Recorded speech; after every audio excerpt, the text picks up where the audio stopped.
Assalamu alaikum everyone. How are you all? Alhamdulillah, fine. How about you? Alhamdulillah, I'm also fine by the grace of Almighty Allah. I'm Tasfia now and before you.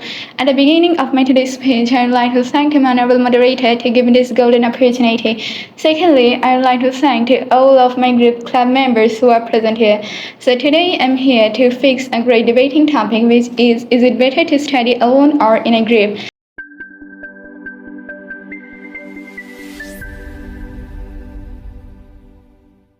So first of all, let's try to understand that what group study and alone study actually is. Group study is exactly like junk food. It looks attractive and can give you a quick satisfaction, but ultimately eating it you feel heavy, lazy, and regretful. Whereas studying alone can feel you like a plate of plain rice, but adding some curry, you can enjoy it properly. So I today strongly believe that studying alone can be very helpful for us, and it is better.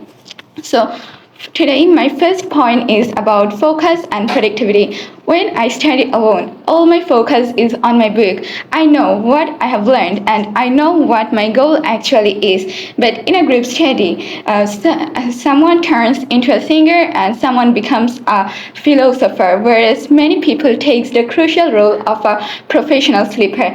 And at the end, they just solve a great problem that how time can be wasted very perfectly. After that, time management.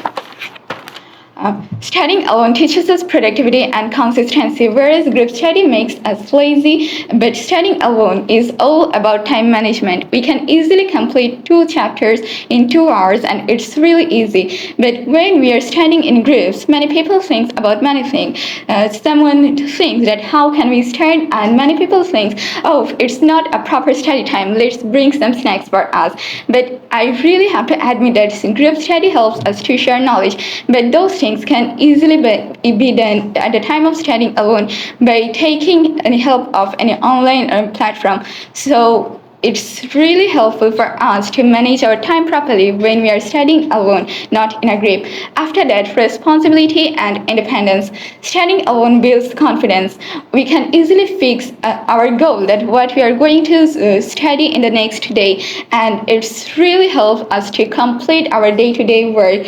But in a group study, we don't know that what our next work is. So many people feel problem at the time of studying in a group. Even when I'm studying alone, I don't need any assistant or a translator. But group study makes us cooperative. But sometimes the cooperation is like, bro, you will read the first 2 chapters and divide rest of the chapters among all of you. So it's really hard for us to learn everything. Besides, in a group study, there's obviously a leader who knows everything, and the most crucial thing is exam always becomes individual, and when in an exam, when the leader forgets anything, the whole team collapses.